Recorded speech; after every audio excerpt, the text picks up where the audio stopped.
Precisa fechar? Fica desequilibrada a imagem e o lugar. Bom dia, minha gente. Bom dia você que está reunido com a sua família.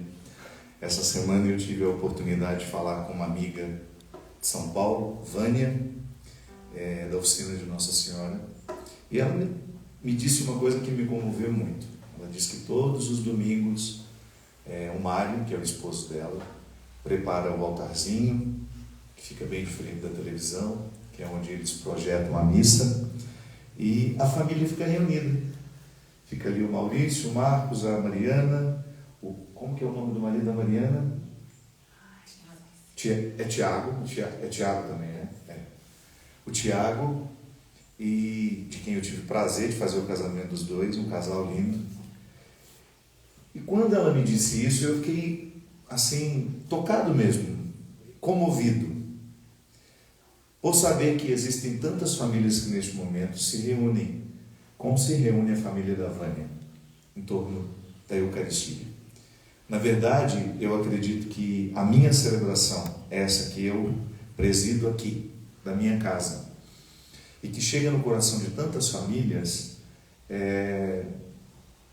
faz acontecer a mesma coisa do movimento dos primeiros cristãos, quando o pai presidia a celebração, quando o pai reunia a família, e por que não dizer, né, as mães também. Não acredito que essa presidência ficasse somente com os homens. A igreja nasceu com a força das mulheres. As mulheres são o fundamento da primeira comunidade. Eu sei que dentro da nossa mentalidade muitas vezes excludente, a gente foi deixando de reconhecer isso, mas a igreja é naturalmente feminina, ela é guiada pela força da mulher. Tanto é que se a gente for nas nossas igrejas, 70% de quem frequenta é mulher. Então, essas primeiras comunidades que não tinham o sacerdócio instituído como nós temos hoje, né, viviam as celebrações tendo o núcleo familiar como o lugar sagrado. Olha, eu sei que de tudo a gente pode extrair alguma coisa boa. Eu acredito que esse tempo de pandemia tenha provocado nas famílias que querem um bom motivo para a reunião, um momento que a gente esquece um pouco os nossos celulares, que a gente privilegia o encontro consigo mesmo. Tenho falado muito sobre isso, tenho, aliás, lutado para ser assim também. Criar os meus rituais de descanso. E por que não compreender rituais de descanso como rituais de oração? Toda vez que eu favoreço um ficar em mim, eu naturalmente tenho contato com Deus que me habita. Eu sei que muitas vezes nós somos religiosamente educados para buscar Deus fora de nós. A gente vai para a igreja, a gente vai para uma peregrinação, então a gente sempre vive um deslocamento geográfico justificando que nós estamos indo buscar a Deus. Mas como é que fica aquela regra de Jesus para a samaritana? Como é que fica aquela regra de Jesus para os discípulos, dizendo que toda vez que a gente quisesse orar, nós deveríamos entrar dentro do nosso quarto e fechar a porta e entrar dentro de nós, que é o lugar privilegiado de encontro com Deus. E, é claro, eu sempre digo isso, por que eu vou à igreja? Porque a igreja me ajuda a ficar em mim. Mas se eu vou para dentro da igreja e levo tudo aquilo que me dispersa, se eu vou para dentro da igreja e levo o celular, por exemplo, e fico olhando ele o tempo todo, ele está me retirando da minha experiência de ficar em mim. Ele está me dispersando. Eu sei que você passa boa parte do dia consultando o seu celular, porque a gente inventa desculpas.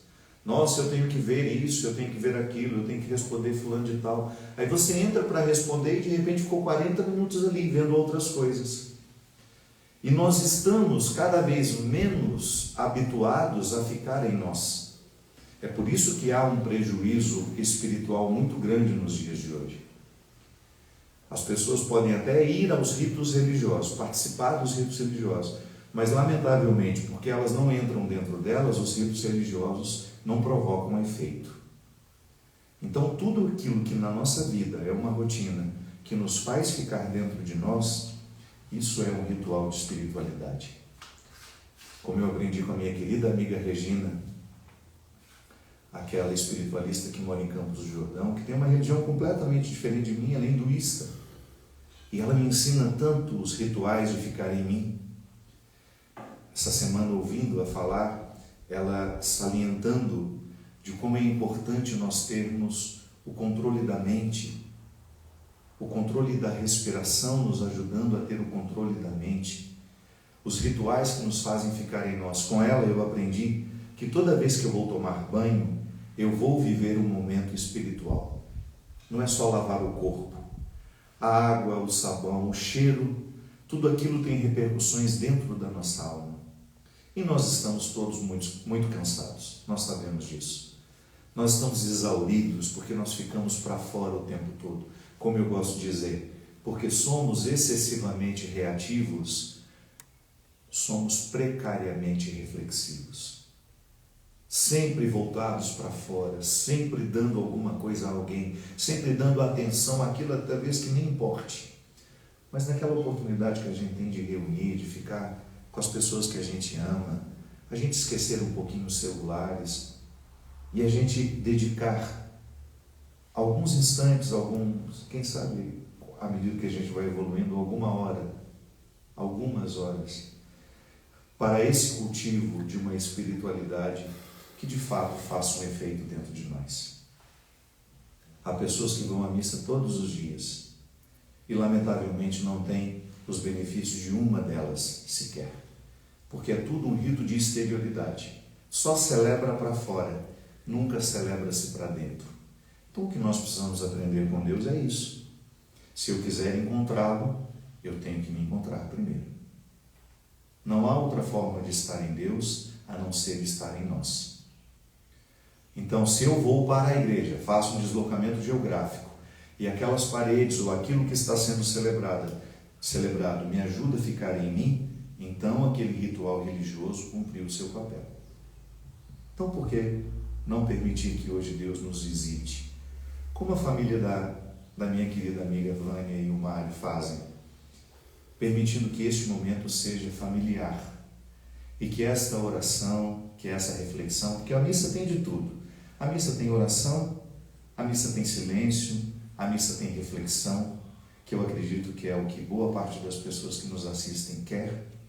As pessoas estão necessitadas de ouvir alguma coisa que ajude a viver, que faça sentido, que coloque as coisas em ordem. É impressionante como uma palavra bendita organiza os nossos sentimentos, os nossos pensamentos e orienta uma boa conduta. Por isso que nós estamos aqui, para rezar, para calar e também para refletir.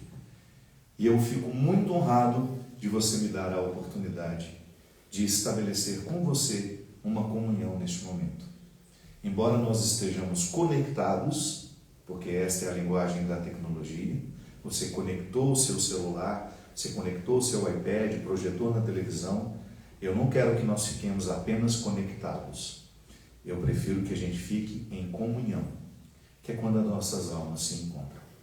A conexão nos ajuda a ficar um diante do outro, mas depois que nós estamos um diante do outro, a gente precisa entrar em comunhão. É assim que acontece quando nós encontramos as pessoas. Às vezes a gente só encontra, só está diante, mas não entrou em comunhão. A comunhão é quando as nossas almas se misturam, quando o sofrimento do outro é identificado por você, quando a alegria do outro é identificada por você, e quando nós temos uma nítida percepção que nós estamos misteriosamente acomodados, nós estamos misteriosamente acompanhados. Porque toda vez que nós estabelecemos comunhão com alguém, nós ficamos verdadeiramente acompanhados. E é isso que nós queremos hoje. Toca o sino para nós, Maricotinha. A alegria está no coração de quem já conhece a Jesus. A verdadeira paz só tem aquele que já conhece a Jesus. O sentimento mais precioso que vem do nosso Senhor é o amor que só tem quem já conhece a Jesus. A alegria está no coração coração de quem já conhece a Jesus.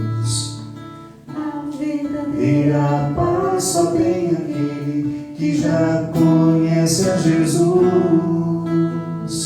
O sentimento mais precioso que vem do nosso Senhor é o amor que só tem quem já conhece a Jesus.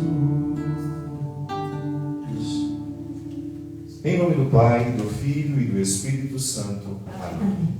Que a graça e o amor de Deus, a ternura de seu Filho Jesus e a santidade do Espírito Santo esteja com todos vocês. Bendito seja Deus, que nos deu o amor de Cristo. Nós queremos iniciar a nossa celebração pedindo perdão a Deus por todas as vezes que nós não conseguimos viver em comunhão. Pode sentar vocês que estão aqui. Como eu dizia, é sempre um sofrimento para a alma humana não conseguir estabelecer comunhão. Aliás, a gente sofre quando nós percebemos que um vínculo importante deixou de gerar comunhão. Acontece. Mesmo morando dentro da mesma casa, o nosso estilo de vida pode gerar um descostume, digamos assim, para inventar uma palavra. A gente se desacostuma. Às vezes a pressa não nos permite perceber que nós não estamos dando atenção aos nossos amores. E de repente você percebe que se estabeleceu uma estranheza, que a gente não sabe nem por onde começar a corrigir. Não se sinta desesperado quando isso acontece, é humano.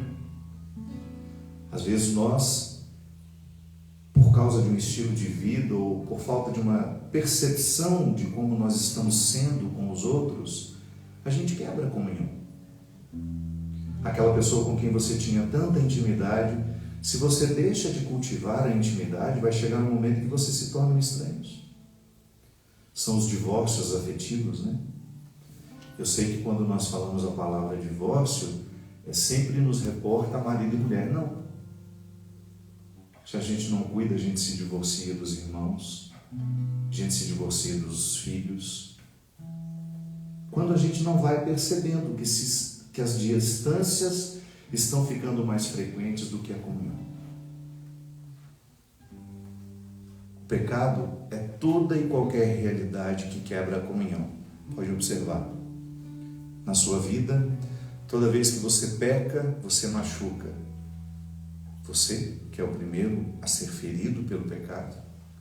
E porque fere você, fere a Deus e, lamentavelmente, fere os que estão ao nosso lado. Dificilmente um pecado nosso não repercute. Dificilmente. Dependendo da gravidade do pecado, ele repercute tanto que ele é causa de queda para muitos. A gente tem experimentado isso. Como o pecado do outro nos atinge, nos entristece, nos machuca. É como se estivesse ferindo uma crença dentro de você. E é ruim. É ruim, por isso que a gente precisa ficar muito atento à maneira como vive. Eu tenho para mim que todo o processo de conversão tem início no momento em que a gente aguça a autopercepção. Se eu não tenho uma autopercepção aguçada, eu nem percebo que estou pegando. Se eu aqui no meu relacionamento com a Tânia, que é uma pessoa que vive comigo, está comigo o tempo todo, 24 horas por dia. Se na minha relação com ela eu permito que pequenas distâncias sejam semeadas, ou que eu permito que aquilo que no meu temperamento é mais insuportável, é mais difícil, comece a ferir a Tânia e eu não tenho percepção disso, eu vou fragilizando o vínculo. Porque nós não precisamos ser perfeitos para estabelecer vínculos bonitos, não é isso. Mas a gente precisa ser atento à imperfeição. Guarde isso como regra. Você não precisa ser perfeito. Você só precisa ser atento à imperfeição, para que ela não prevaleça. Para que ela seja apenas um detalhe, não a regra. Toda vez que a minha imperfeição prevalece sobre a minha autopercepção, eu passo a machucar a Teca, eu passo a machucar a quem está comigo, eu passo a não perceber o mal que eu cometo. E aí a gente vai quebrando a comunhão. E é tão simples isso. Eu sei que na cabeça de muitas pessoas, e religiosamente, nós somos educados para pensar isso de forma até muito mesquinha. Ah, Deus fica ofendido com o meu pecado. Isso é uma visão tão simplista. Porque se você, depois que adquire um senso crítico, você fica pensando, nossa, como Deus é problemático, né? Se chateia com tudo. Né? Parece que Deus tem as mesmas características comigo que eu.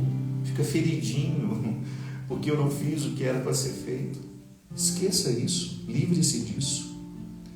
Passe a pensar o pecado como um ferimento a Deus, como sendo um ferimento que você provoca em você. Por isso fere a Deus, porque não há distinção.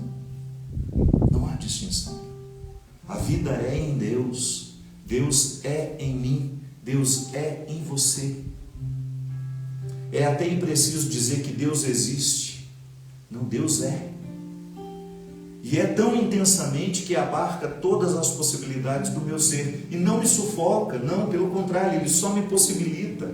Quanto mais eu cresço em Deus, muito mais se ampliam as minhas possibilidades como humano. Eu fico mais amoroso, eu fico mais misericordioso, eu fico mais justo, eu fico mais tolerante. Eu sei que em algumas pessoas o moralismo, por exemplo, deixa aquela pessoa tão intolerante com o pecado dos outros.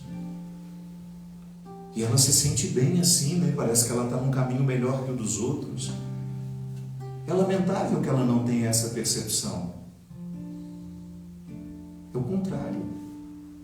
Quanto mais a gente mergulha em Deus, mais a gente se autocompreende, muito mais a gente se interpreta de um jeito mais justo. E você começa a perceber com muita honestidade que aquele pecado que você faz questão de atirar uma pedra publicamente é exatamente igual ao que você comete no seu particular.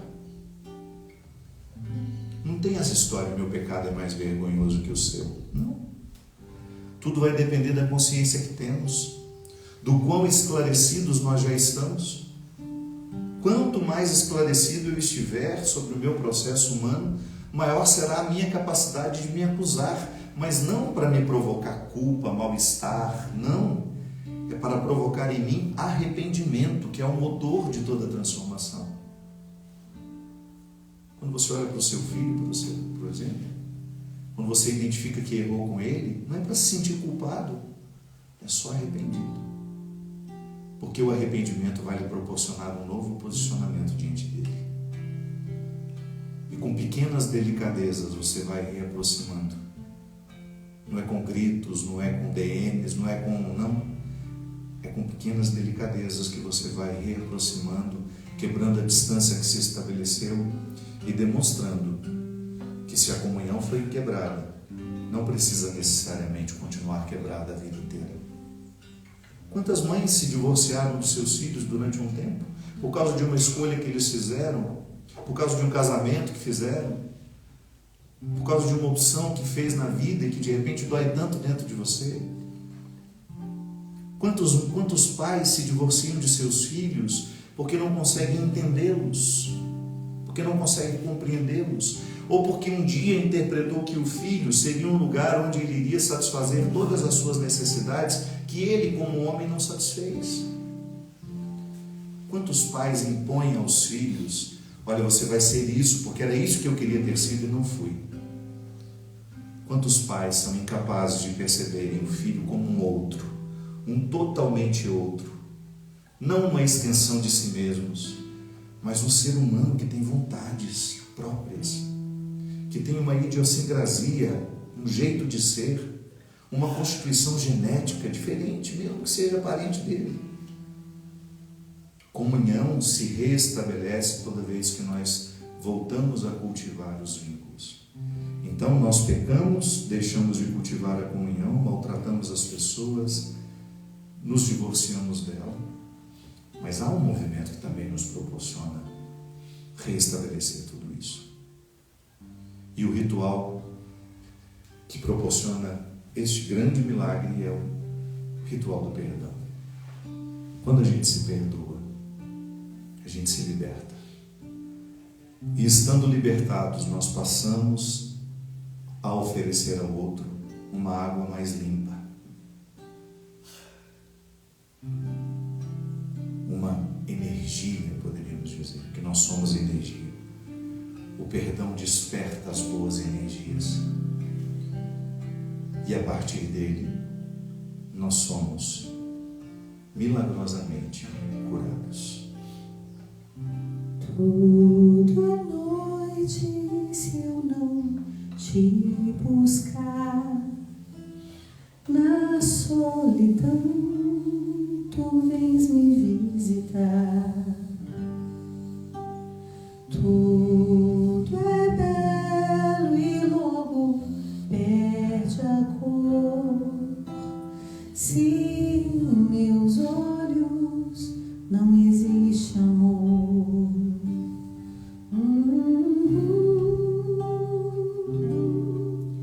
preciso me repousar no leito do teu olhar, nas asas do teu querer. Preciso me ver, preciso me repousar no leito do teu olhar, nas asas do teu querer. Preciso me ver.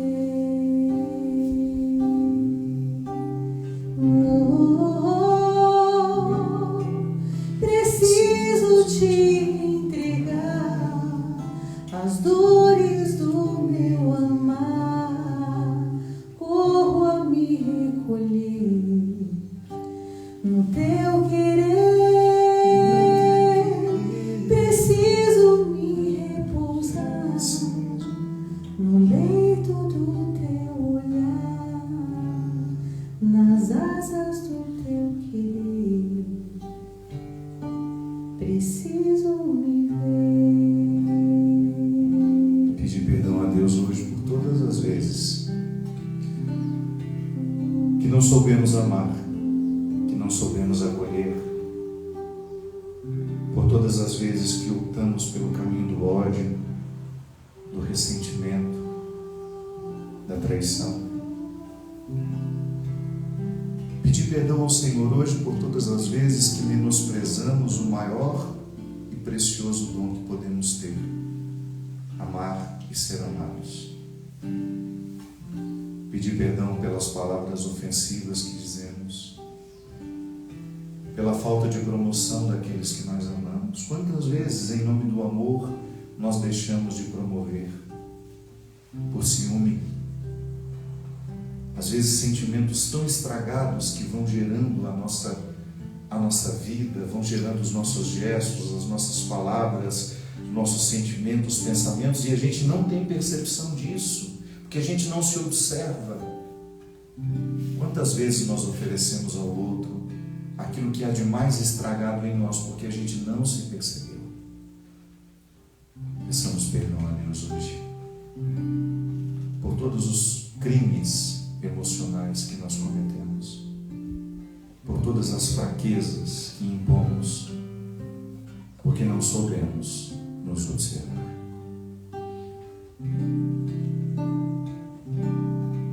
Senhor, que vieste chamar os corações arrependidos,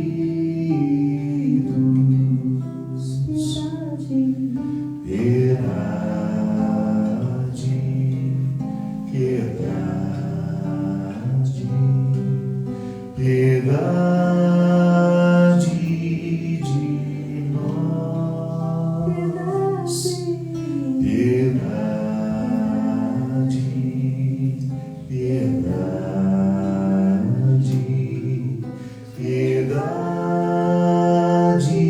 de nós. Ó Cristo, que vieste chamar os pecadores humilhados.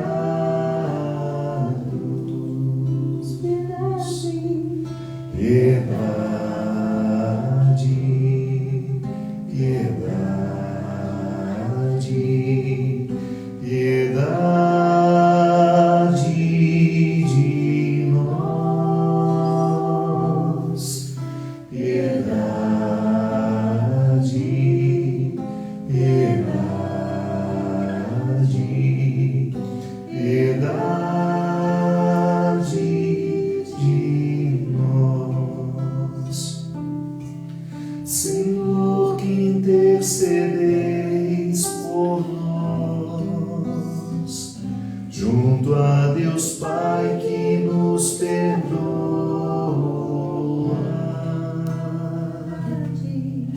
Piedade, piedade, piedade de nós. Piedade,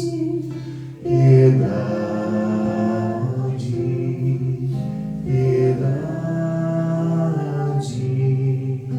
piedade de nós. Deus Todo-Poderoso, tenha compaixão de nós, perdoe os nossos pecados e nos conduz à vida eterna. Amém.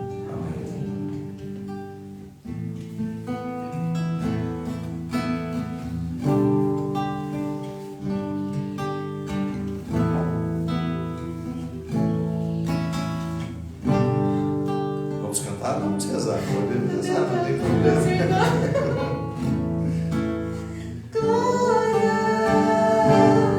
Glória a Deus nas alturas, oh glória, e a nós a sua paz. Glória, glória a Deus nas alturas, oh glória, e a nós a sua paz. Senhor Deus. Posso falar aqui? Não? Pode.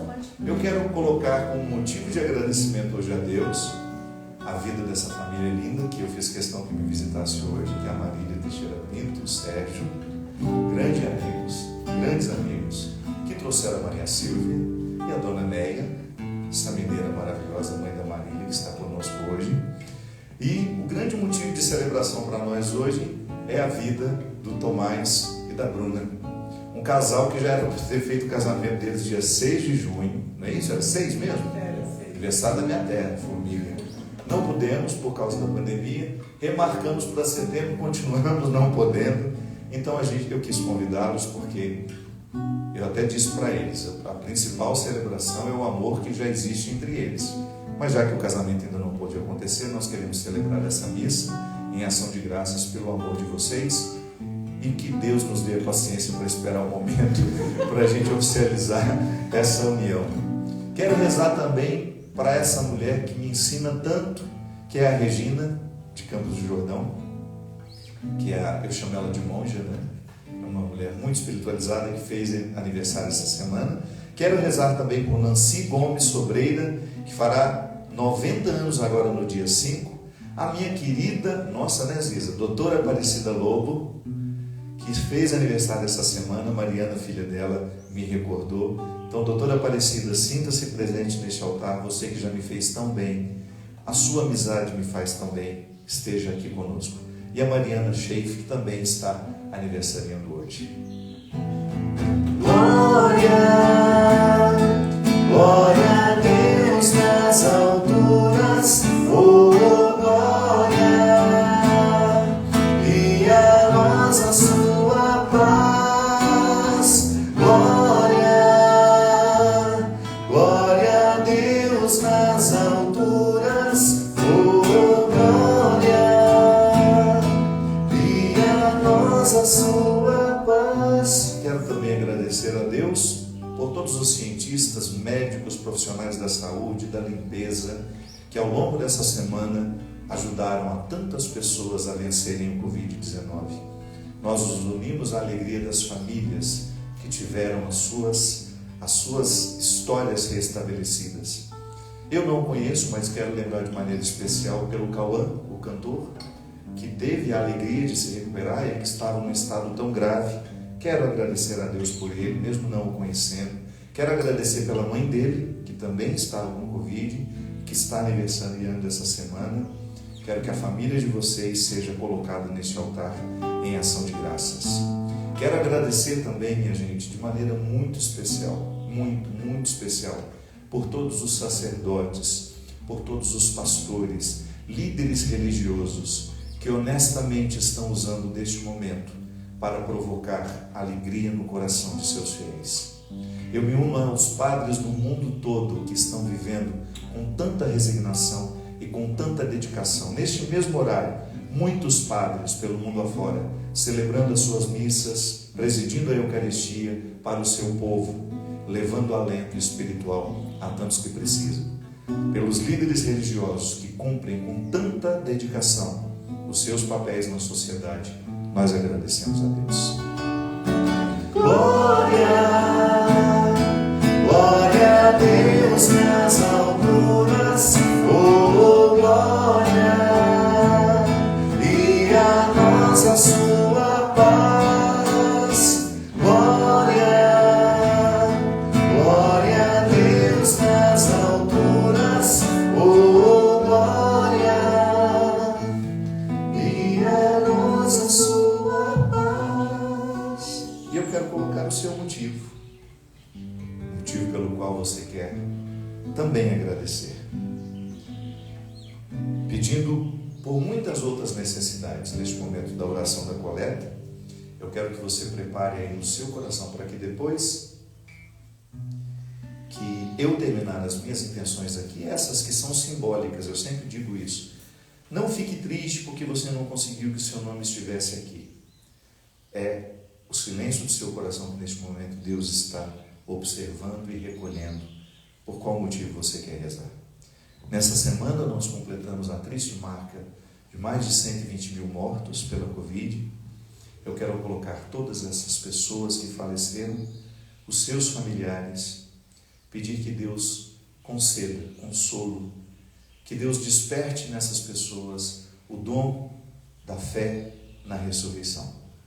E quero pedir pela saúde de Antônio Ferreira Mendes, pai da Bia Aidar, que sofreu uma queda essa semana, a Neiva Oliveira Coser, mãe da Cláudia Calil, minha doutora querida.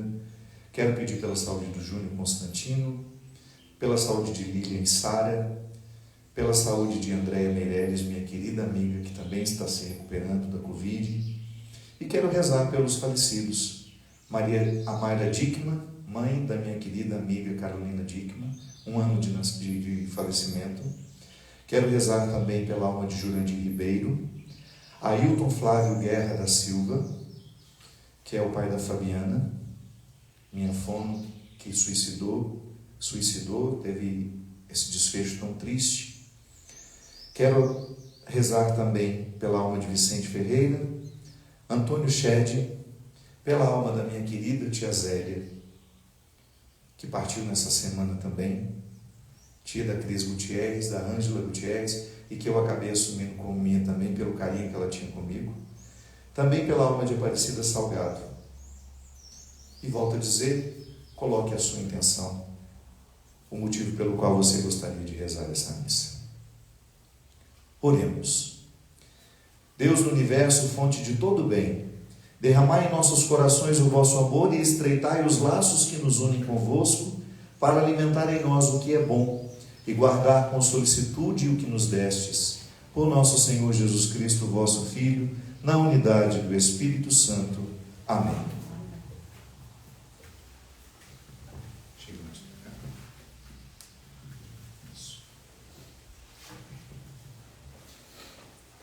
Leitura do livro do profeta Jeremias.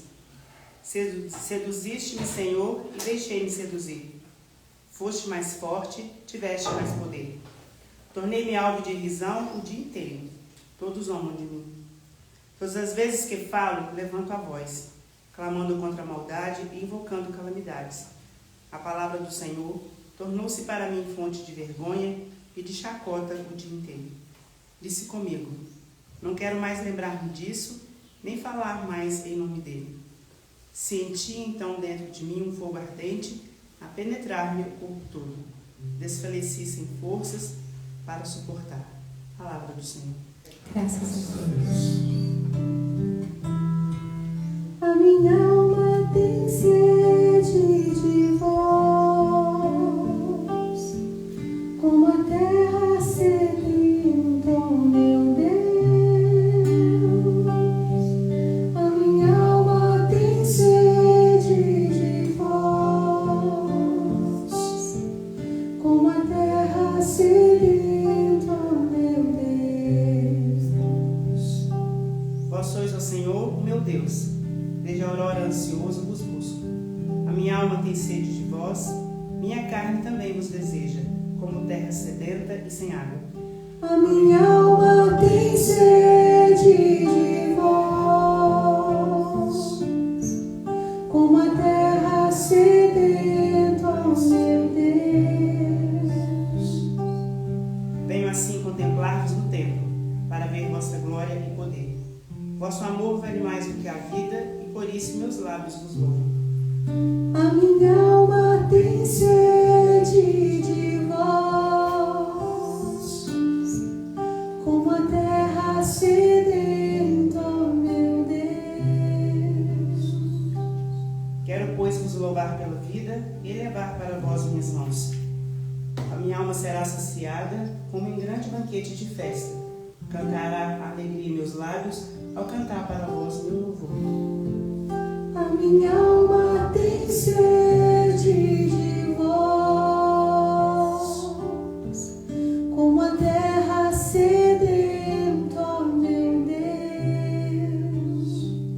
Para mim foste sempre um socorro, de vossas asas à sombra eu exulto. Minha alma se agarra em vós, com poder vossa mão me sustenta. A minha alma tem sede de vós, como a terra sedenta, ó meu Deus. A minha alma tem sede de vós, como a terra sedenta, ó meu Deus.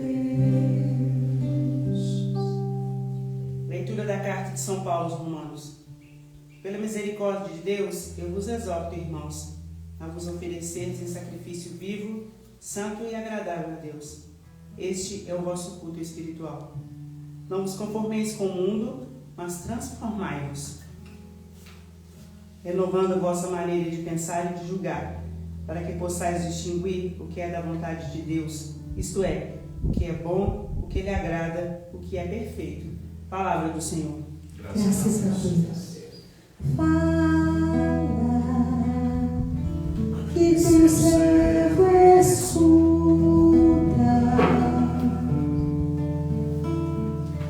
Fala-me, Senhor, que teu servo escuta. Que o Pai do Senhor Jesus Cristo nos dê do saber do Espírito, conheçamos assim a esperança a qual nos chamou como herança. Fala, que teu servo escuta. Fala-me, Senhor, que teu servo escuta.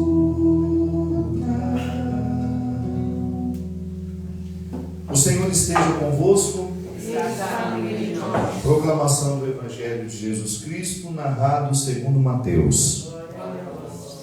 Naquele tempo, Jesus começou a mostrar a seus discípulos que devia ir a Jerusalém e sofrer muito da parte dos anciãos e dos sumos sacerdotes e dos mestres da lei, que devia ser morto e ressuscitar no terceiro dia. Então Pedro tomou parte, Jesus à parte, e começou a repreendê-lo, dizendo: Deus não permita tal coisa, Senhor, que isso nunca te aconteça. Jesus, porém, voltou-se para Pedro e disse: Vai para longe, Satanás. Tu és para mim uma pedra de tropeço, porque não pensas as coisas de Deus, mas sim as coisas dos homens. Então, Jesus disse aos discípulos: se alguém quer me seguir, renuncie-se a si mesmo, tome a sua cruz e me siga. Pois quem quiser salvar a sua vida vai perdê-la, e quem perder a sua vida por causa de mim vai encontrá-la. De fato, que adianta o homem ganhar o mundo inteiro, mas perder a sua vida? O que poderá alguém dar em troca de sua vida? Porque o Filho do Homem virá na glória do seu Pai com os seus anjos, e então retribuirá a cada um de acordo com a sua conduta. Palavra da salvação. Que as palavras do Santo Evangelho perdoem os nossos pecados. Fala, que teu servo escuta.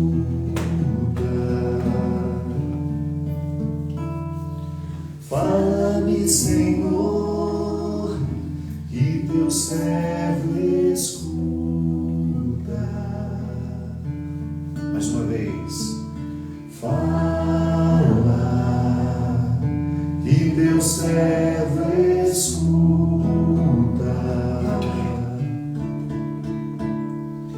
Fala-me, Senhor, que teu servo escuta.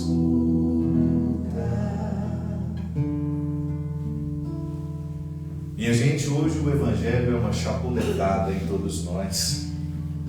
Primeiramente porque é uma experiência de absoluto desconsolo para Pedro. Pedro, quando faz essa pergunta para Jesus, quando ele diz assim, essa pergunta não, na verdade Jesus está dizendo tudo o que iria ter de acontecer com ele, porque isso é muito interessante você pensar comigo. As consequências da vida de Jesus estão todas expressas no Calvário. Jesus viveu construindo o seu Calvário. Todas as escolhas de Jesus tinham implicações no seu tempo, do ponto de vista político e do ponto de vista religioso.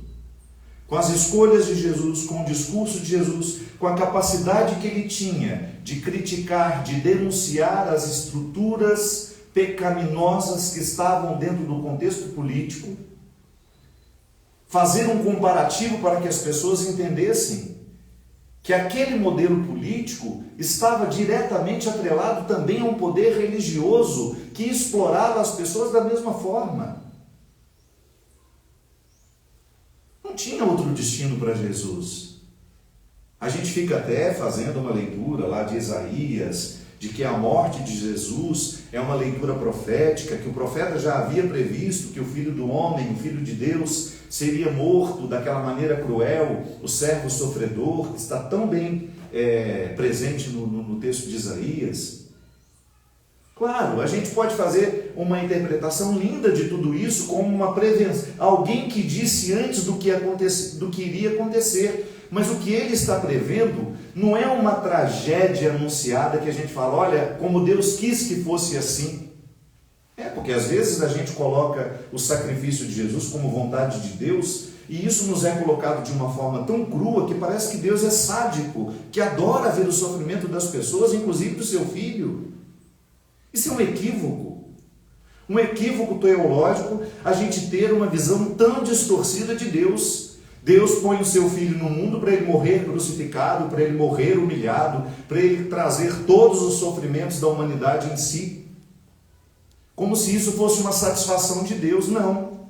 É que, na verdade, no tempo de Jesus, se uma pessoa dissesse o que ele disse, se uma pessoa vivesse como ele viveu, não existia um outro destino. A crucifixão, nós sabemos que culturalmente, no contexto judaico, era a pior humilhação que uma pessoa poderia sofrer. Era o pior crime que uma pessoa pudesse era a consequência dos piores crimes. Era uma condenação vergonhosa.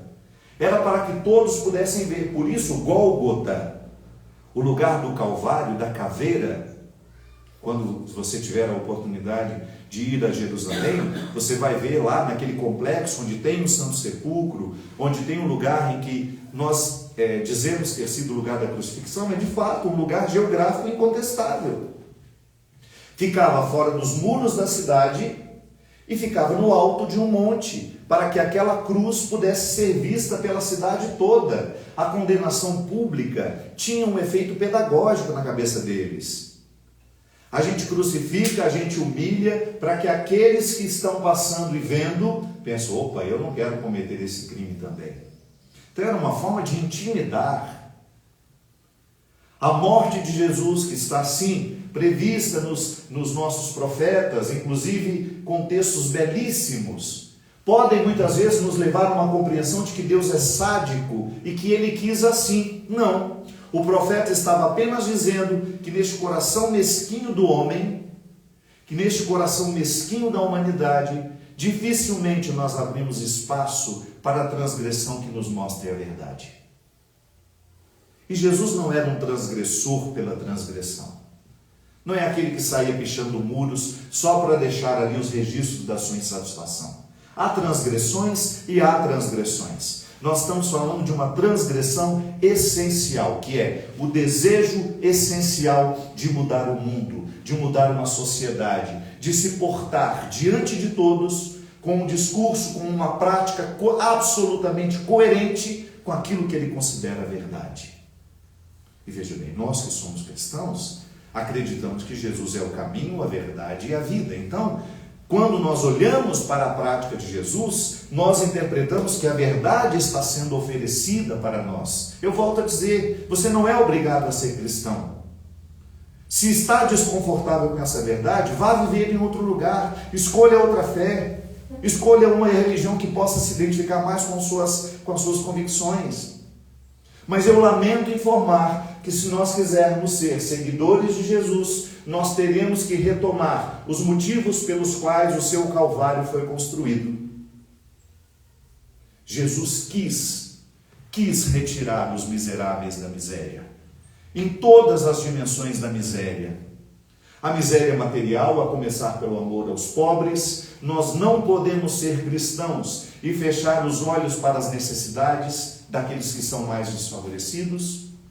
E as indigências morais, que eram publicamente condenadas no tempo de Jesus e que, lamentavelmente, hoje nós continuamos com o mesmo discurso intransigente, incoerente, porque nós não acolhemos as pessoas. E, lamentavelmente, muitas vezes temos uma prática, às vezes até pior, só que escondida, por trás das nossas batinas, por trás dos nossos hábitos, por trás das nossas camisetinhas com os motivos religiosos, por trás dos nossos crucifixos, por trás das nossas medalhas. Ou você acha que os religiosos que Jesus enfrentou naquele tempo eram diferentes dos religiosos que nós somos? Hipócritas?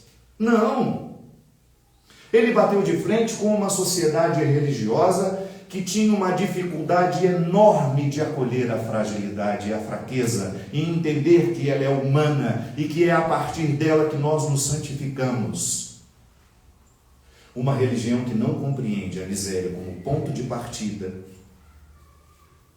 como um conhecimento que a gente faz, olha, eu sou essa miséria aqui, e ela me faz ser humilde, ela não me permite arrogância.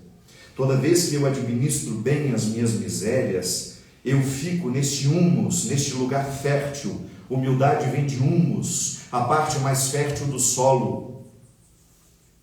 Então, quando eu fico neste humus, eu sou fertilizado e fertilizante. A minha miséria não me sufoca, e porque ela não me sufoca, a miséria do outro não me incomoda. Por que a miséria do outro me incomoda tanto? Porque aquela miséria que eu vejo no outro me sufoca aqui em mim. Eu não resolvi em mim também. Então eu tenho todas as pedras na mão, porque quando eu jogo pedra na miséria do outro, de alguma forma eu tento esquecer a minha, que é tão parecida com a dele. Então o cristianismo, ele nasceu de uma proposta assim: reconheça a sua miséria, não tenha medo dela, e permita que essa miséria seja amada por Deus. Sim, porque nós somos essencialmente divinos. Deus está em nós, Deus está em mim, Deus está em você, mas nós somos criaturas fragilizadas. Indigentes, nós temos as indigências do corpo, nós temos as indigências da alma, e em tudo isso há uma beleza maravilhosa. Eu me sinto, de fato, motivado quando eu reconheço tudo isso em mim. Ela é fonte da minha arte, ela é fonte da minha criatividade. Eu nunca vi um poeta feliz. Felizinho. Não. O verdadeiro poeta, a essência da poesia, da boa literatura, está em homens e mulheres que têm muita consciência da própria fraqueza e vive aquela tristeza bonita que não é depressão, não, é só uma tristeza bonita que vai alimentando a gente. O cristianismo é tão poético por isso. Ele não despreza a miséria. Pelo contrário, ele faz compreendê-la como um lugar da humildade. Porque quando eu compreendo a minha miséria, quando eu abraço essa miséria, ela não me domina. E eu começo a construir uma vida virtuosa a partir da minha miséria. Olhe para os santos, olhe para as santas, para essas pessoas que conseguiram algo a mais. Porque santidade é isso. Eu confesso que com muitos deles eu não me identifico. Eu vejo algumas neuroses nele que eu não quero em mim. Mas foram reconhecidas como pessoas que alcançaram a santidade. Eu não quero aquele tipo de santidade, porque não combina comigo. Mas eu vou me encontrar por aí, vida fora. Quando eu falo neurose, não estou dizendo que os santos são doentes, não. Estou dizendo alguns detalhes da personalidade que são meio neuróticos, né? Venceram. Eu vou procurar um santo que tem uma neurose parecida com a minha. E eu vou curando essa neurose. Neurose é a doença da mente. É quando a minha mente é maior que as minhas forças. Então, os santos nasceram de neuroses, de dificuldades, de defeitos. E eles foram trabalhando essas neuroses, foram trabalhando essas dificuldades e chegaram à santidade, que é justamente a radicalização de uma virtude. Como é que você radicaliza uma virtude? Descobrindo onde está o seu defeito. Então, se a arrogância é o meu defeito, é essa arrogância que vai me fazer ser santo. Como? Transformando-a em humildade. Então, Deus, quando está lidando com a humanidade, Ele sabe muito bem o barro do qual nós somos feitos. E Jesus só queria isso, minha gente. Estabelecer uma nova antropologia, uma nova maneira de compreender o ser humano. Ou melhor, é mostrar a verdadeira face do humano que está em perfeita comunhão com Deus. Sim, superando os pecados diariamente, como nós falamos aqui no ato penitencial, de você ir tomando consciência todos os dias, para você ir ficando mais livre de você mesmo. Quem lhe aprisiona é você mesmo. As piores cadeias que você precisa enfrentar não são as que foram estabelecidas pelos outros, mas que foram estabelecidas por você, pela sua história, pelas pessoas que lhe educaram. É assim que a gente se santifica, descobrindo nessa humanidade uma maneira de lidar com tudo isso de maneira humilde, de maneira sensata. É por isso que é tão comum nos verdadeiros místicos um semblante tranquilo. Os verdadeiros místicos, você pode contar o pior pecado, que eles não se alteram. O moralista não. Meu Deus do céu, sangue precioso de Jesus. Tanto é que toda vez que nós queremos criar caricatamente, né, uma figura beata, uma figura, o que é? Ela é pudica. Tem medo do que é humano. Então o Calvário de Jesus foi construído por isso. Ele criticou tudo isso. Essa religião de fachada, essa religião que ela é naturalmente opressora. Minha gente, uma pessoa pobre naquele tempo, se quisesse sacrificar, pagar os preços de um pecado, tinha que levar um cordeirinho para ser sacrificado no altar. Olha que maneira fácil de pagar pecado. Você pega um cordeiro, tem aquele mercadinho na frente do templo. Todo o templo costuma ter um mercadinho. Constrói um santuário, em pouco tempo está aquele monte de lojinha para vender as coisas para a gente. Isso é um absurdo, porque isso a gente volta justamente aos lugares que Jesus criticou. Então ali na porta do templo tinha lá, claro, tudo muito rural. Aquele monte de animalzinho, coitadinho, você comprava o animal mais perfeito, aquele que não tinha defeito algum, que era o que a lei previa, era comprado porque tinha dinheiro. Aí ia ficando os mancos, os esquisitos, os feios. Aí se você não tinha muito dinheiro, até que você ia comprar aquele. Mas você já ia sacrificar, aquele negocinho lá no altar, o sacerdote falia em seu nome. Olha isso. Então eu estou com um pecado grave, eu roubei o Sérgio, fui injusto com o Sérgio. Aí eu vou lá no templo, compro um cordeirinho, sacrifico e tá. O sangue lavou o meu pecado. Está tudo resolvido.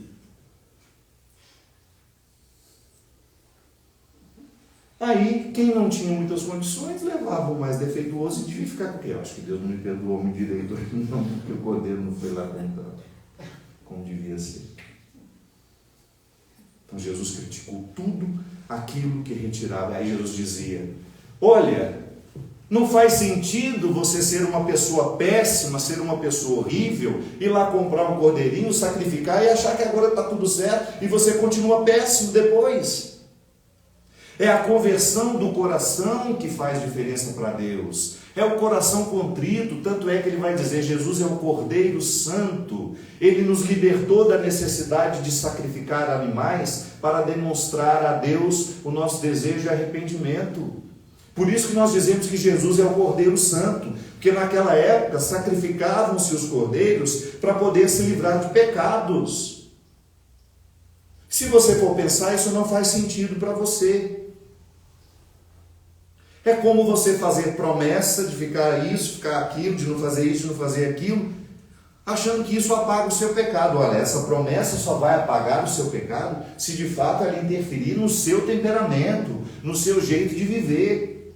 Não existe mágica.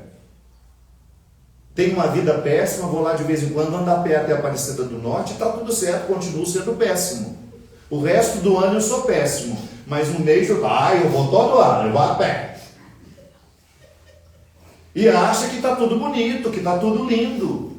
Que Deus, nossa, ele é péssimo, mas ele andou a pé até a Aparecida. Marca aí, minha nossa. Marca aí que ele está obedecendo a salvação. Não. Essa contabilidade só funciona na cabeça de pessoas que não querem o conhecimento da verdade. E a verdade é desconfortável. E foi para Pedro. Sabe o que Pedro fala nessa hora? Quando Jesus começa a contar todo o sofrimento que vai viver, uma frustração terrível. Pelo amor de Deus, eu estou dando a minha vida para ver esse caos no fim. Eu vim atrás desse homem porque eu achei que ele ia ser rei, ele ia ser o nosso rei, ele ia tirar o poder romano do poder, ele ia destruir tudo isso, eu ia ser o primeiro-ministro. A decepção para Pedro no momento que escuta Jesus dizendo aquilo foi tamanha que ele veio bancar o amiguinho assim, que quer livrar. Imagina que isso vai acontecer. Você vai ter toda a glória do mundo. E Jesus reconhece nele um evangelho paralelo. Aquela tentação do evangelho glamourizado que a gente fala tanto aqui, né? O Deus da glória, o Deus do impossível, que nos dá tudo. Eu fiquei rico porque Deus me fez isso. Eu fiquei isso. Olha como eu sou poderoso porque eu tenho Deus no meu coração. Olha como eu fiquei grandioso porque eu sou isso, eu sou aquilo em Deus. Quando Pedro tem a tentação de pensar esse evangelho paralelo, Jesus dá uma sentada nele e fala: que sai daqui, Satanás. Esse evangelho que você está criando não é o meu. Esse é o evangelho que você quer, Pedro. Esse é o evangelho que diz respeito ao que você espera de mim. Poder, lugar de destaque. Não. O meu lugar será o Calvário, porque a consequência de quem vive como eu, de quem pensa como eu, de quem sente como eu sinto, é o Calvário, não é outro lugar. Quando Pedro tenta mudar o destino de Jesus, era um pouco isso que nós fazemos hoje. Tentar esquecer os motivos do Calvário, tentar esquecer quem estava com Jesus no Calvário. Minha gente, a humilhação foi tanta. Eu falei, eu acho disso na semana passada, não foi? Quem ficou no Calvário? João. Pedro deu no pé, negou, não quis nem ver a situação. Isso aqui era tão insuportável para ele que ele já tinha dado sinais de que ele não suportaria. Ele já estava dando sinais de que ele não daria conta de ver esse fracasso, aparente fracasso, que depois São Paulo vai dizer numa das cartas, essa loucura da cruz. Pedro queria já esse evangelho paralelo que nós estamos falando sempre aqui. Daquele dos programas de televisão, que fica um microfonezinho, aí alguém fala assim, conta a sua bênção, irmão. Eu tinha 3 empresas, eu perdi tudo. Aí eu comecei a pagar o dízimo, eu comecei a fazer isso, eu comecei a fazer a novena, eu comecei a fazer não sei o quê. Eu recuperei as minhas 3 empresas, eu tenho agora 10 empresas, sou um homem milionário. Assembleia toda levanta. Que maravilha. Vem mais um. Eu estava toda endividada.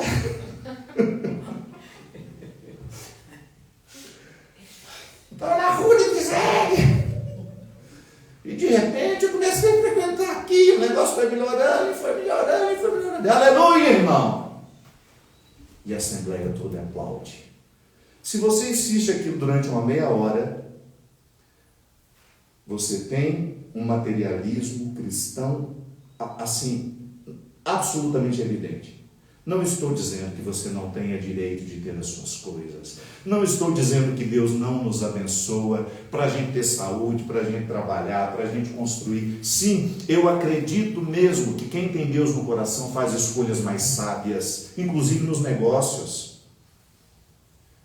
Quem tem Deus no coração não vai preso na Lava Jato, não. Por quê? Porque não vai fazer adesões escusas. Quem tem Deus no coração vai fazer tudo da maneira mais correta. Mas não é porque Deus está vigiando, não, é porque internalizou um valor. Eu quero ser justo, eu não quero fraudar os cofres públicos, eu não quero pagar dinheiro, propina para político vagabundo, que depois vai roubar o dinheiro da saúde, o dinheiro que é para a educação. Não. O verdadeiro cristão tem a norma escrita dentro do coração. A lei está escrita dentro do coração. Então, quando eu tenho Deus no meu coração, é claro que eu serei um baita empresário, um baita empreendedor. Mas não é porque eu paguei o dízimo, não é porque eu entrei no templo, que eu fiz a novena, não. É porque eu tive o meu coração transformado. Mas eu sinto falta de que naquela filinha, alguém chegue e fala assim, eu era arrogante, fiquei humilde depois que encontrei o Senhor. Olha, eu era um homem apegado ao dinheiro. E depois que Deus entrou na minha vida, eu fiquei generoso. Eu tenho uma necessidade de ajudar as pessoas, porque o dinheiro que eu alcancei, eu sinto que ele não é todo meu. Tem uma dimensão social de tudo isso que eu alcancei. Aí vem uma mulher e fala assim, eu era um porre dentro de casa, eu era uma mulher miserável com os meus filhos. E depois que eu encontrei Deus, tudo isso está modificado. Eu sinto falta destes testemunhos. Sabe, eu sinto falta dessa dimensão espiritual da conversão. De um Deus que está mudando o nosso temperamento, de um Deus que está mudando o nosso comportamento, a nossa maneira de sentir, a nossa maneira de falar. Então, nós que somos religiosos, que motivamos fazer propaganda de quem enriqueceu porque ficou mais cristão, vamos ter um pouco mais de sensibilidade de dar também o nosso microfone àquele pobrezinho que continua pobre, mas que tem um coração lindo, transformado pelo Evangelho. Essas pessoas precisam testemunhar. E se o testemunho delas não fizer a nossa assembleia levantar e aplaudir de pé, com alegria, não porque nós queremos provocar vaidade em quem está dando testemunho, mas porque alguém foi libertado das cadeias da inveja, do ciúme, da possessão, e aquela pessoa ter um reconhecimento público de que aquilo também é grandeza, aquilo também é fruto maravilhoso do Evangelho, porque senão nós vamos ficar eternamente feito Pedro. Porque Pedro aqui não estava nem convertido ainda. O que transformou Pedro foi a ressurreição, foi Pentecostes. Aqui Pedro estava querendo o evangelho paralelo. Jesus glorificado, glorioso, que dá honra andar atrás. Volta lá na Galileia. Volta nas escolhas que Jesus fez. O Filho do Homem não tem onde reclinar a cabeça. não podia levar 2 túnicas, não podia levar 2 sandálias. Eu queria ver quem de nós estava lá, as nossas centopeias. Só necessidade de remédio. Né, Vilarinho? Nós não teríamos esse despojamento se a gente morasse naquela época. Se a gente vivesse... Marília, se você encontrasse Jesus naquela época, você ia falar, Jesus, esse homem é doido, Deus me livre disso. Deixa eu ir lá no meu tempo, fazer lá, sacrificar o meu bezerro. Eu não tenho dúvida de que eu não andaria atrás de Jesus. Eu seria aquele que ficava lá, olha lá com o que ele está. Não é possível. O que ele falou? É desconfortável. Tanto é que Jesus morreu sozinho. Sabe quem estava do lado dele? Volto a dizer, João, aquele rapazinho que criou uma intimidade com ele, que ficou muito amigo dele. A mãe dele, claro. Sua mãe, olha, escreva uma coisa, se sua mãe não é neurótica, se sua mãe não é uma pessoa doente da cabeça, que te abandonou, que fez isso, fez aquilo, você pode ter certeza que você pode ser o pior bandido do mundo, ela vai estar lá do seu lado. Enquanto todo mundo te crucifica, ela está lá. Então, no caso de Maria, ela tinha mais motivos ainda porque ela sabia da grandeza do filho dela, sabia da grandiosidade da alma daquele menino. Ela já tinha sido resgatada por ele. Ela foi salva por quem ela deu à luz. E Madalena, essa figura emblemática, que foi quem testemunhou a ressurreição, quem teve a vida dela transformada, não porque ela ficou rica, milionária, não. Maria conheceu o valor da vida depois que olhou nos olhos de Jesus. Madalena é um dos encontros mais bonitos da Sagrada Escritura. Uma mulher que estava na absoluta indigência. E porque Jesus um dia fez isso por ela, ela não poderia retribuir de outra forma. Não seria coerente deixar aquele homem sozinho. E os 2 que estavam do lado, 2 bandidos. Essa cena era forte demais para Pedro. Essa cena é forte demais para mim. E talvez essa cena, se você tiver honestidade, seja muito cruel para você também. Nós temos dificuldade quando nós temos as verdadeiras escolhas de Jesus diante de nós. Quando nós olhamos ele preferindo as prostitutas, os ladrões, quando ele é capaz de viver na misericórdia com radicalidade. Eu costumo dizer, minha gente, que algumas religiões aprenderam isso mais do que nós. E olha que isso está na raiz do cristianismo, na raiz. A ponto de, se você não se identificar com isso, você não deveria dizer que você está a caminho do cristianismo. Um budista, por exemplo, há uma historinha de que existia um monge que estava sendo açoitado fisicamente por acreditar no que acreditava. Ele era diariamente violentado, açoitado. E quando ele conseguiu ser libertado daquilo, quando ele foi encontrar com o seu guru, quando ele foi encontrar com o seu líder, o líder que era o seu líder espiritual, o seu diretor espiritual, ele perguntou para ele, como foi esse tempo que você passou para lá? Ele falou, muito difícil. Por que foi tão difícil? Ele disse, porque chegou um determinado momento que eu estava quase odiando quem me torturava.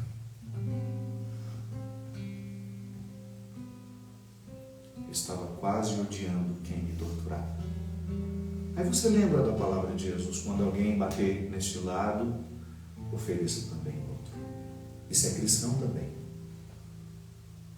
Quando nós temos esses levantes de ódio contra as pessoas que erraram, sim, às vezes crimes hediondos, eu sei, provoca em nós uma indignação terrível, nós queremos justiça, mas vamos pedir isso de maneira cristã.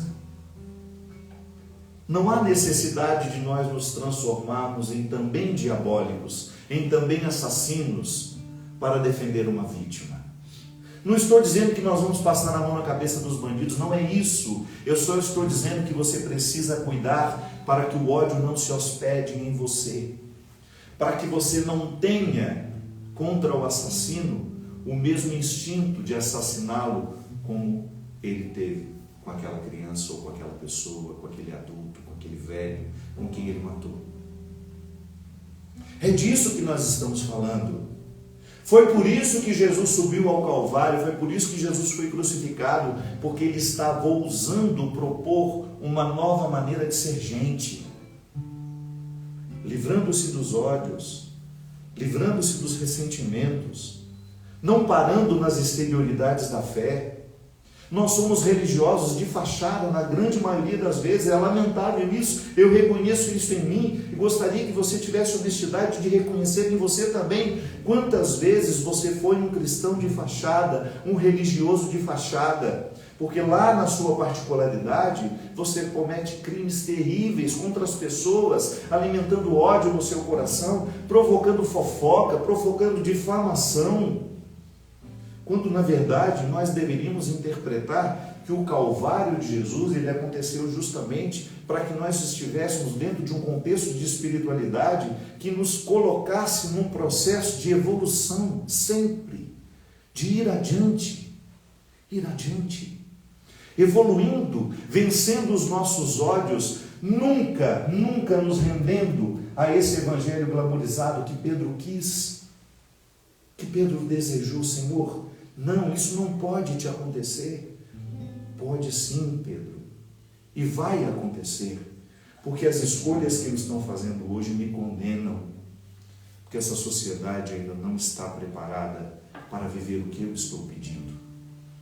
E lamentavelmente, mais de 2000 anos depois, nós continuamos dizendo que os motivos pelos quais Jesus morreu, nós ainda não estamos colocando em prática as soluções para eles.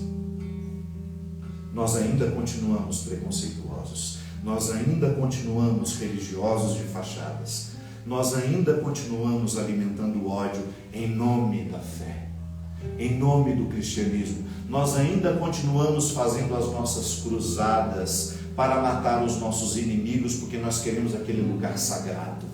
Nada pode ser mais contraditório ao cristianismo do que nós matarmos um grupo de pessoas para tomar posse de um lugar que é santo para nós, porque nada é mais santo do que a vida.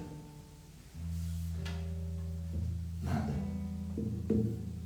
A geografia, ela é relativizada por Jesus no encontro com a samaritana. Mulher, não se preocupe que você não pode ir lá, porque vai chegar um momento em que os verdadeiros adoradores não estarão dentro do templo, não estarão neste lugar, não estarão lá, nem aqui nem lá, estarão neles, em si, em espírito e em verdade. Sei, é difícil, mas a gente não pode fingir. A gente não pode fingir que o Evangelho nos convidou a pensar nisso. O Evangelho paralelo que Pedro propôs, definitivamente Jesus não quis, inclusive chamou ele de Satanás. E eu não tenho dúvida de que se Jesus voltasse hoje, ele olharia para nós e também em muitas dimensões do que nós pregamos, do que nós ensinamos, um moralismo infértil, que não está nem um pouco preocupado com a mudança do coração das pessoas, mas apenas com a fachada da santidade. Jesus também nos chamaria de Satanás.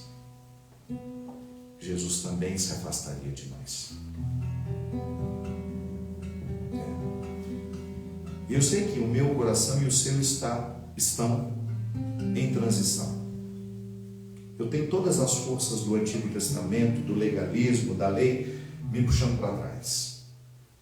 Mas eu tenho a força de Jesus me jogando para frente. Jesus do Calvário, tá? Da ressurreição, da morte e da ressurreição. Não Jesus glorificado das catedrais, dos grandes santuários, dos grandes templos. Não, esse não. Se por acaso você vai lá, nunca se esqueça que o lugar que ele preferiu foi dormir ao relento. E que o templo que ele sempre fez questão de honrar foi a vida humana. E de maneira muito especial os pobres, os marginalizados, os moralmente rejeitados. O templo que Jesus escolhia o tempo todo enaltecer carne humana. E quanto mais ferida, mais ele preferia. Ferida na carne em si, ferida na carne e na moralidade, eram eles. Eu costumo dizer, o RH de Jesus era péssimo. Era péssimo. O único que tinha um pouco mais de diploma, ele rejeitou, que foi o jovem rico. Chegou lá e esparramou os diplomas. Olha só como eu estou capacitado para estar com você. Evangelho paralelo também, igual do Pedro. Aí Jesus viu, que bom. Só falta uma coisa para você. Se desapegar de tudo isso, se desapegar dos seus diplomas, se desapegar dessa sabedoria que você diz ter, dos cursos que você fez, do coach que você se tornou. Desapegue-se de tudo. Depois, quando você sentir que você é igual a todos os outros, volte aqui, que eu só quero andar com gente assim. Eu não quero andar com gente arrogante. Eu não quero andar com gente preconceituosa. Eu não quero andar com gente que faz acepção de outras. Eu quero andar com quem tem o coração aberto. Com quem não se sente melhor que ninguém. Com quem se sente apto para abraçar quem precisar. Eu quero andar com quem faz a opção por curar os que precisam ser curados, por amar os que precisam ser amados, resgatar os que precisam ser resgatados. Se um dia isso for importante para você e você for capaz de querer viver isso, volte, mas não traga os seus diplomas, porque aqui eu só preciso de um coração.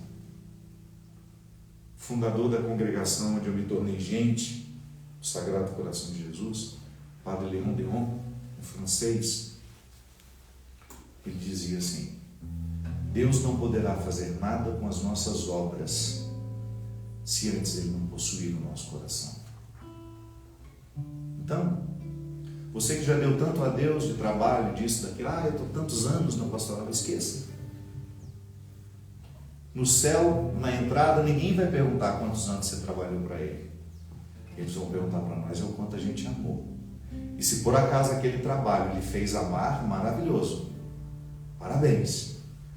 Mas se o que a gente faz não nos faz amar, se a missão que a gente escolhe no mundo não nos faz amar, não serve de nada. Se o meu sacerdócio não me faz amar as pessoas, se o seu ministério, Ziza, não me faz amar as pessoas, de nada vale. Não adianta a gente ficar pensando que nós vamos chegar na eternidade com esse currículo impecável do jovem rico e que Deus vai dar algum lugarzinho especial para nós, que até nisso tem vaidade. Até nisso nós somos vaidosos. Nós queremos na eternidade a casa da esquina, de preferência de frente para o mar. Sem vizinhos, não quero ser incomodado. A quem Jesus recruta, a quem Jesus ama, eu tenho a alegria de dizer, é gente muito parecida com a gente, miserável, mas não permite que a miséria se transforme em arrogância.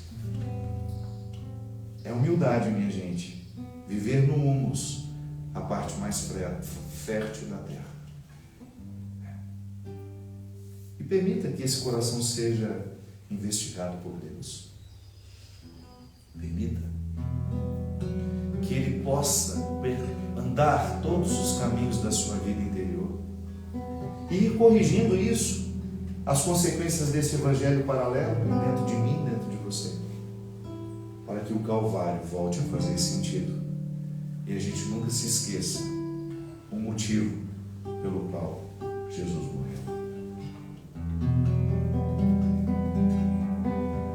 Senhor, eu sei que Tu me sondas, sei também que me conheces. Se me assento, me levanto, conheces meus pensamentos. Quer pisado, quer andando, sabes todos os meus passos. E antes que haja em mim palavra,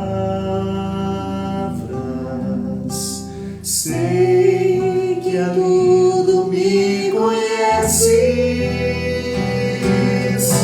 Senhor. Eu sei que tu me sondas, Senhor. Eu sei que tu me sondas, Senhor. Eu sei que tu me sondas, Senhor. Eu sei que tu me sondas. Olha, eu sei que você já passou por muitas situações em que pessoas que se diziam religiosas lhe fizeram acreditar que você não tinha um lugar preparado, que você não seria convidado. Eu peço perdão em nome de todos os religiosos que, em nome do cristianismo, lhe fizeram desacreditar do seu valor como pessoa. Eu não estou passando a mão na sua cabeça, eu não estou lhe motivando a não lutar para ser melhor a cada dia. Eu só estou lhe pedindo que você esqueça os discursos que foram construídos a partir de neuroses pessoais, de pessoas que não se reconciliaram consigo e que resolveram impor isso aos outros. Pessoas que não viveram uma verdadeira experiência do amor misericordioso de Jesus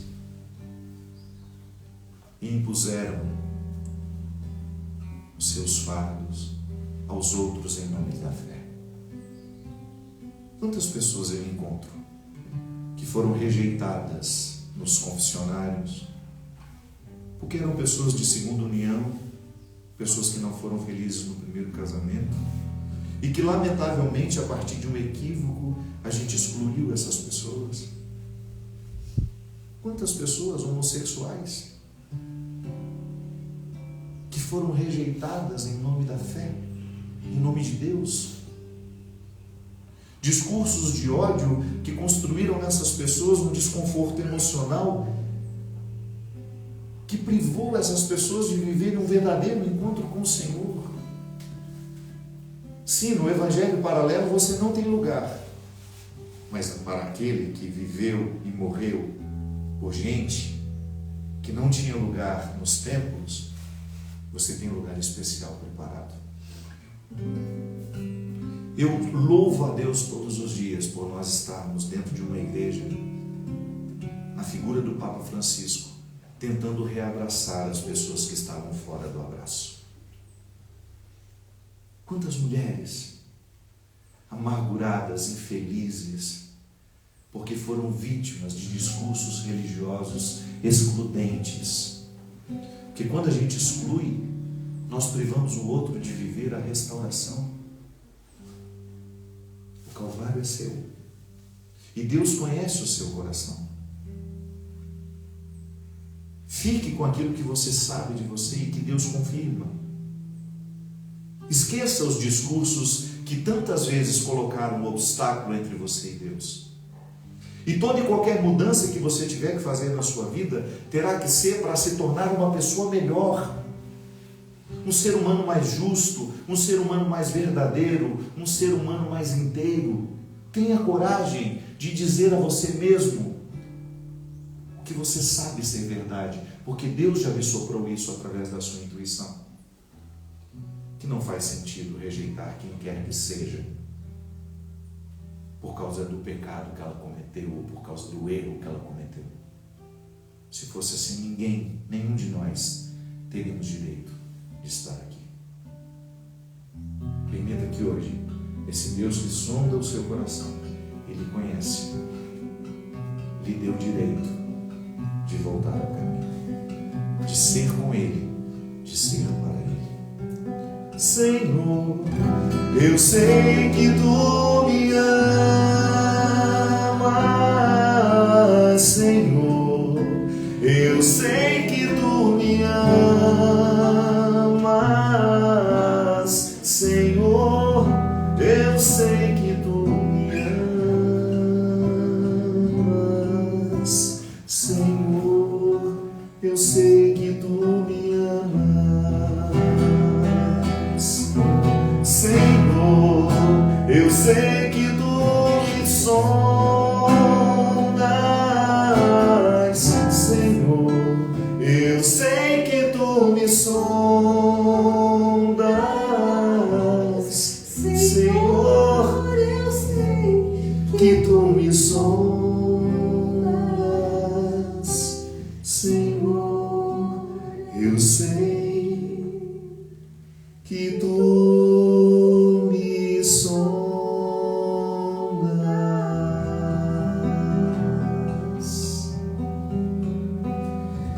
Creio em Deus Pai, Todo-Poderoso, Criador do céu e da terra, e em Jesus Cristo, seu único Filho, nosso Senhor, que foi concebido pelo poder do Espírito Santo, nasceu da Virgem Maria, padeceu sob Pôncio Pilatos, foi crucificado, morto, sepultado, desceu à mansão dos mortos, ressuscitou ao terceiro dia, subiu aos céus, está sentado à direita de Deus Pai Todo-Poderoso, onde há de vir julgar os vivos e os mortos.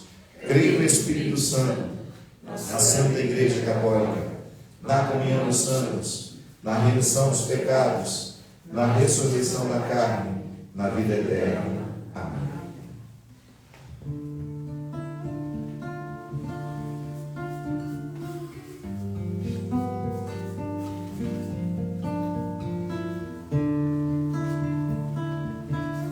De mãos estendidas, ofertamos o que de graça recebemos. De mãos estendidas, ofertamos o que de graça recebemos. A natureza também, que é louvor, que é serviço, o sol que ilumina as trevas, transformando-as em luz. O dia que nos traz o pão, a noite que nos dá repouso, ofertamos ao Senhor o louvor da criação. Bendito seja esse universo De mãos estendidas,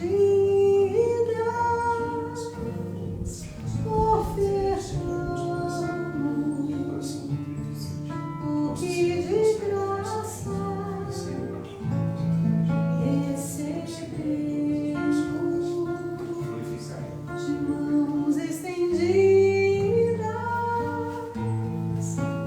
ofertamos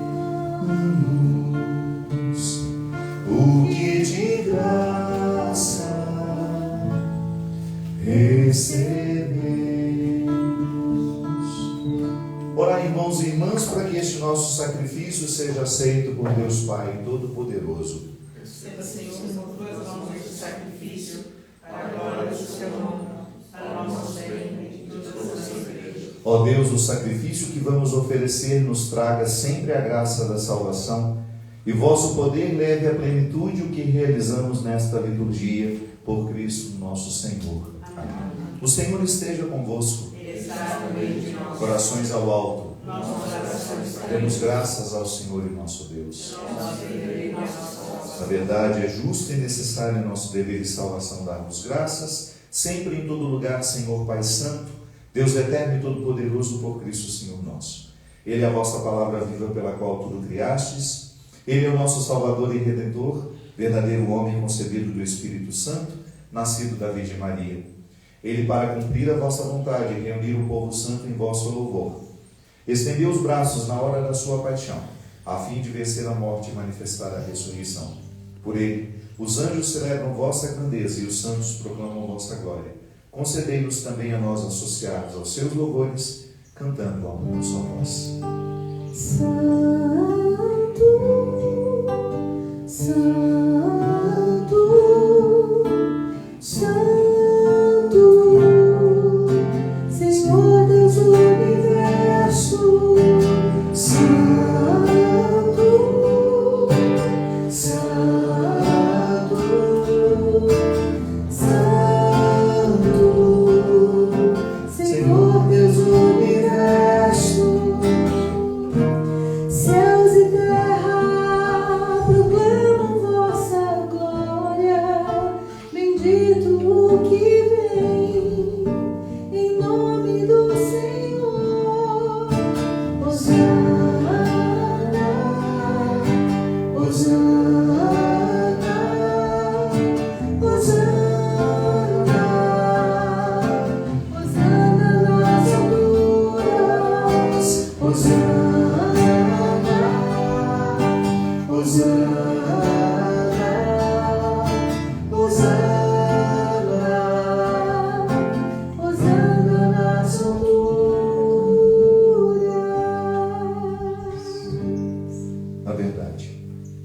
Pai, vós sois santo e fonte de toda santidade. Santificai, pois, estas oferendas, derramando sobre elas o vosso Espírito, a fim de que se tornem para nós o corpo e o sangue de Jesus Cristo, vosso Filho e Senhor nosso. Estando para ser entregue e abraçando livremente a paixão, ele tomou o pão, deu graças, partiu e o deu aos seus discípulos, dizendo: tomai todos e comei. Isto é o meu corpo, que será entregue por vós.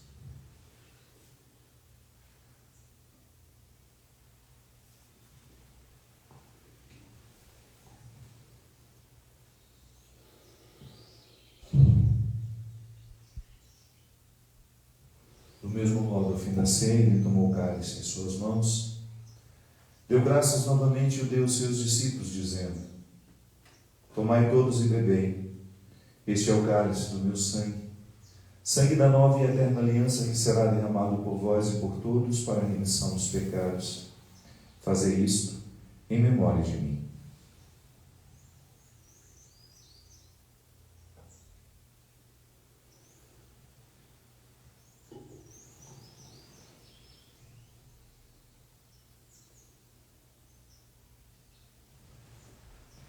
Eis o mistério da fé. Anunciamos, Senhor, a vossa morte e proclamamos a vossa ressurreição. Vinde, Senhor. Celebrando, pois, a memória da morte e ressurreição, nós vos oferecemos ao Pai o pão da vida e o cálice da salvação, e vos agradecemos porque nos tornastes dignos de estar aqui na vossa presença e vos servir. Nós os suplicamos que, participando do corpo e sangue de Cristo, sejamos reunidos pelo Espírito Santo num só corpo. Lembrai-vos, ó Pai, da vossa Igreja, que se faz presente pelo mundo inteiro, que ela cresça na caridade com o Papa Francisco, com o nosso Bispo Wilson e todos os ministros do vosso povo. Lembrai-vos também dos nossos irmãos e irmãs que morreram na esperança da ressurreição. Quero me recordar de todas as pessoas que faleceram nesta semana, vítimas da Covid-19, também de outras enfermidades, e todos os que partiram desta vida. Acolhei-os junto a vós na luz da vossa face. Enfim, nós os pedimos: tende piedade de todos nós e dai-nos participar da vida eterna, com a Virgem Maria, Mãe de Deus, os santos apóstolos e todos os que neste mundo vos serviram, a fim de vos louvarmos e glorificarmos por Jesus Cristo, vosso Filho. Por Cristo, com Cristo e em Cristo. A vós, Deus Pai Todo-Poderoso, na unidade do Espírito Santo, toda a honra e toda a glória, agora e para sempre. Amém. Rezemos com amor e confiança a oração que o Senhor nos ensinou. Pai nosso que estás nos céus, santificado seja o vosso nome. Venha a nós o vosso reino, seja feita a vossa vontade, assim na terra como no céu. O pão nosso de cada dia nos dai hoje, perdoai-nos as nossas ofensas, assim como nós perdoamos a quem nos tem ofendido, e não nos deixeis cair em tentação, mas livrai-nos do mal. Livrai-nos de todos os males, ó Pai. E dai-nos hoje a vossa paz, ajudados pela vossa misericórdia, sejamos sempre livres do pecado e protegidos de todos os perigos, enquanto, vivendo a esperança, aguardamos a vinda do Cristo Salvador. Vosso é o reino, o poder e a glória para sempre. Senhor Jesus Cristo, dissestes os vossos apóstolos: eu vos deixo a paz, eu vos dou a minha paz. Não li os nossos pecados, mas a fé que anima a vossa Igreja. Dai-lhe, segundo o vosso desejo, a paz e a unidade. Vós que sois Deus, com o Pai e o Espírito Santo. Amém. A paz do Senhor esteja com todos vocês. O nome de Cristo nos uniu. Cordeiro de Deus, que tiramos o pecado do mundo, tem piedade de nós. Cordeiro de Deus, que tirais o pecado do mundo, tem piedade de nós. Cordeiro de Deus, que tirais o pecado do mundo, dai-nos a paz.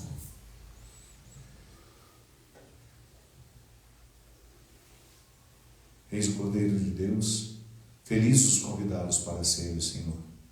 Eis o Cordeiro de Deus, eis aquele que tira o pecado do mundo. Senhor, eu não sou digno de Deus entrar, mas dizer uma palavra de celestial. Que o corpo e o sangue de Cristo nos guarde para a vida eterna. Amém. Hoje a Belinha pôs o testamento na Eucaristia.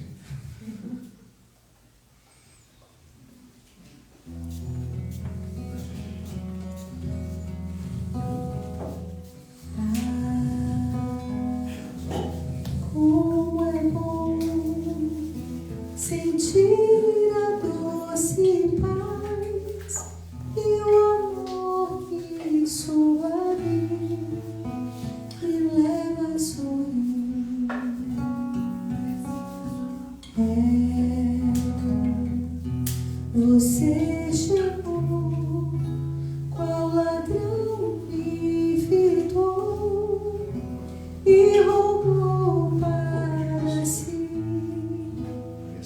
o meu coração. E agora, sem forças, eu sou prisioneiro do mais belo amor, do doce Jesus, do meu Rei da cruz. Diz o corpo de Cristo.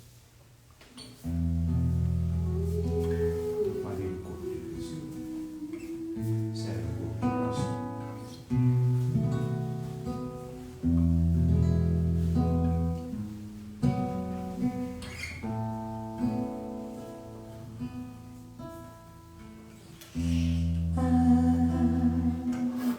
Como é bom sentir a doce paz e o amor que suave me leva a sorrir.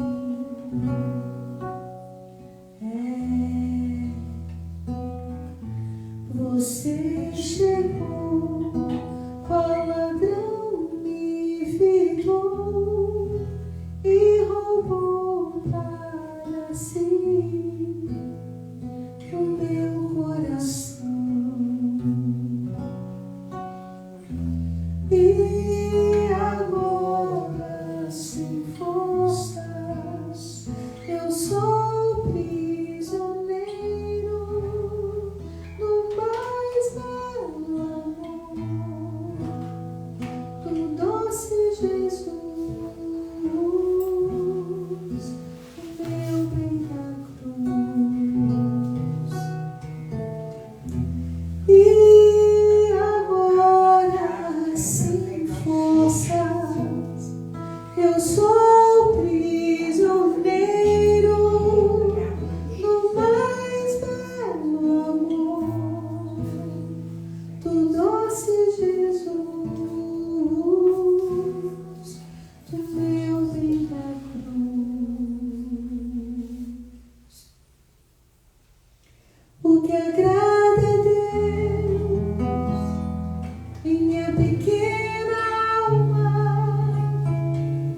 é que eu ame minha pequenez e minha pobreza. O que agrada a Deus em minha pequena alma é que eu ame minha pequenez e minha pobreza. É a esperança cega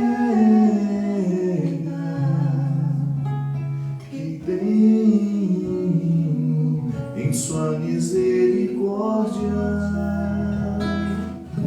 É a esperança cega que tenho em sua misericórdia. Obrigado, Senhor Jesus, pela vossa presença entre nós. Hoje nós queremos vos pedir, todos aqueles que agora nos assistem,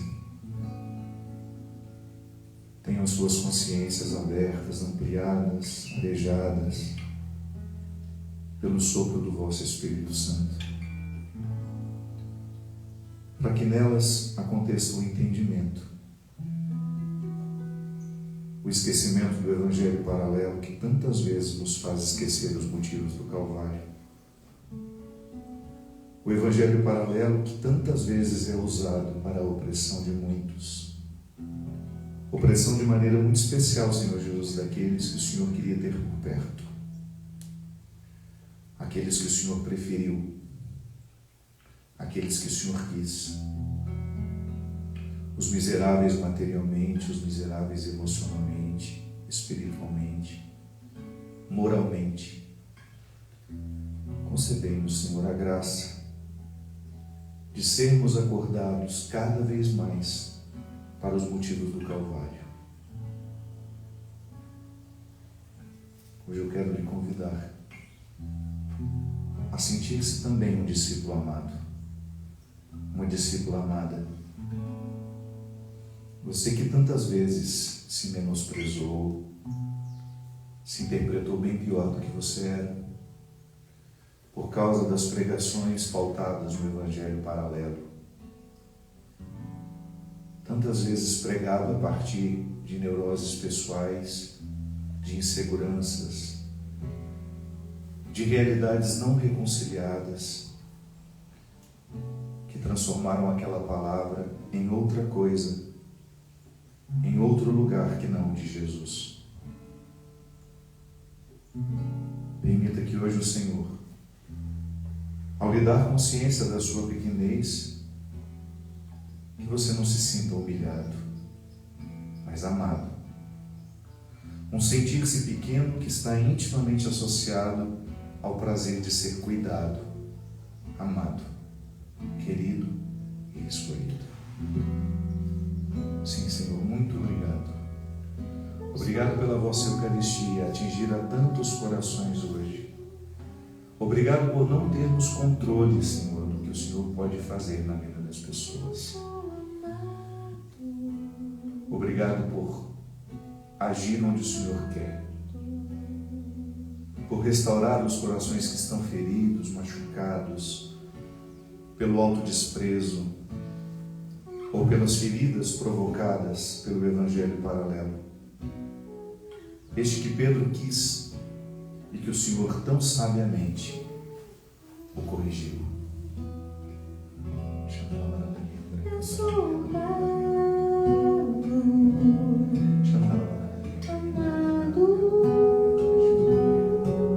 eu sou amado,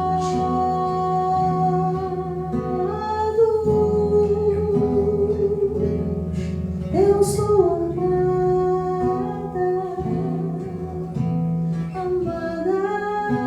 Vai dizendo isso, que você é amado, que você é amada, que não há nada que você tenha feito na sua vida, que não há nada naquilo que há em você, apesar de causar rejeição em tantos, isso é essencialmente acolhido por Deus neste momento. O cristianismo nos ensina que nós temos o direito de rejeitar o pecado, mas nunca o pecador. Eu sei que você, na tentativa de lidar com seus erros, você se rejeitou. Tenha a sensibilidade, a sabedoria de separar-se dos seus erros. Você não é os seus erros. Eles fazem parte de você. Mas eles ficarão em você à medida que você permitir.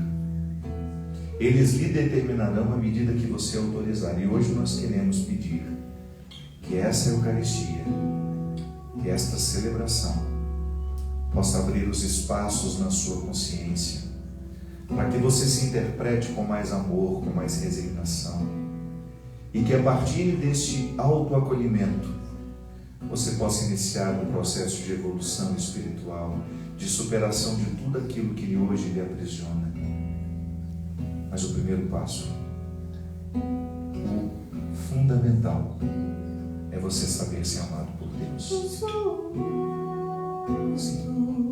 Não há nada que você fez que tenha mudado o amor que Deus tem por você.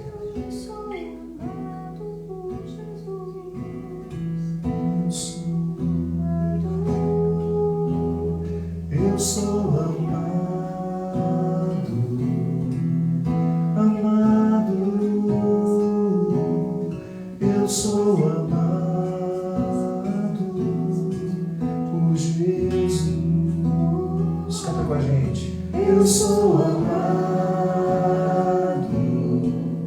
amado, eu sou amado por Jesus. Eu sou amado, amado, Eu sou amado por Jesus. Eu sou amado, amado. Eu sou amado por Jesus. É a esperança cega que tenho em sua misericórdia. É a esperança cega que tenho Em sua misericórdia. Eu sou amado, amado. Eu sou amado, amado por Jesus. Eu sou amado, amado. Eu sou amado por Jesus. Oremos. Restaurados à vossa mesa pelo pão da vida, nós os pedimos, ó Deus, que este alimento da caridade fortifique os nossos corações e nos leve a vos servir em nossos irmãos e irmãs. Por Cristo nosso Senhor. Amém. O Senhor esteja convosco. Está no meio de nós. Desça sobre nós a bênção e a proteção do céu, do Deus Todo-Poderoso, Pai, Filho e Espírito Santo. Amém. Permaneçamos em paz, que o Senhor nos acompanhe. Graças a Deus. nada poderá me abalar, nada poderá me derrotar, pois minha força e vitória tem um nome, é Jesus. Nada poderá me abalar, nada poderá me derrotar. Pois minha força e vitória tem um nome, é Jesus. Nada poderá me abalar, nada poderá me derrotar. Pois minha força e vitória é Jesus. Muito obrigado, minha gente. Obrigado pela oportunidade única de estar com vocês, de rezar e de celebrar com vocês. Tenham todos nós uma boa semana, uma semana de muito entendimento, de muita sabedoria, e que Deus derrame sobre todos nós as graças necessárias para a gente dar conta do que a semana vai nos pedir. Não é isso? A sabedoria nos ensina que é importante a gente ter a força de cada dia. Que essa força nunca nos seja negligenciada, porque ela é despertada dentro de nós e a partir de nós. Até a semana que vem, se Deus quiser.